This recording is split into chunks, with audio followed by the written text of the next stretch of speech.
everybody, Crystal Beaudry here. Thanks so much for joining us. Now in today's episode, we are going to be making some pumpkin pancakes.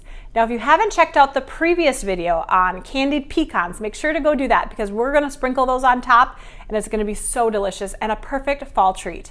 Now these pancakes are completely grain-free, sugar-free, and they're paleo approved. Okay, so we started with a half a cup of some almond flour. I dumped in 1/3 of a cup of tapioca flour. And now this is 1/4 of a cup of some coconut flour. Now this mixture, I think, makes the best things. Everything does a little something. It's just such a great density when you use them all together. Then we're going to take some baking soda. This is a 1/2 teaspoon of baking soda. And then 1/4 of a teaspoon of some salt. We're gonna mix this together and then we will make our wet ingredients. Okay, so first I'm gonna start with 1/3 of a cup of some almond milk. I'm gonna add in 1 teaspoon of some apple cider vinegar. Now I use apple cider vinegar with the mother. I just buy it from Costco.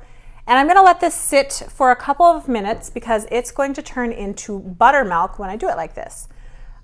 You can also use any type of milk that you want, that's completely fine.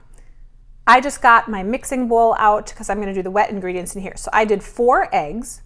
And then I'm going to be adding in 1/2 of a cup of some pumpkin puree. Now for the sweetener, you could do whatever kind of sweetener you want. I'm just gonna do about 1 tablespoon of some maple syrup. You could also do honey though, you could do some monk fruit. I'm gonna do 1 teaspoon of vanilla. And then I'm gonna mix this together for a little bit and then I will add in the almond milk.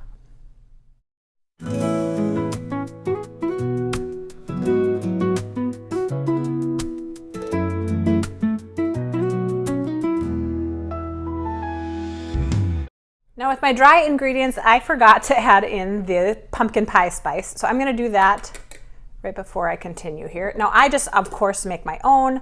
I use some cinnamon, some allspice, some ginger, and some nutmeg, cloves, and that is it. But if you don't want to buy all of those, then you can just buy the pumpkin pie spice and use 1 teaspoon of that. Now because this has coconut flour in it, I'm going to just let it sit for a couple of minutes and let that coconut flour completely absorb into it. Don't forget to scrape the sides, and then we will put this on the stove. I've heated up my pan pretty good. Now here is the consistency of the pancake mixture.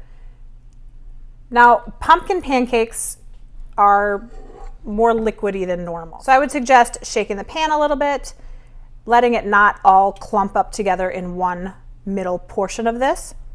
And then we're gonna cook it slowly so that the inside cooks and then flip it. Now I let this cook a lot longer than I would a normal pancake. And so that's why I turned the heat down a little bit. As you can see, it got a really nice golden brown there. All right, I'm gonna whip up the rest of these and meet you back here in a sec. All right, you guys. Now, as you can see, I've put those candied pecans on the top from our other recipe. You guys, this looks so amazing. I can't wait to try it.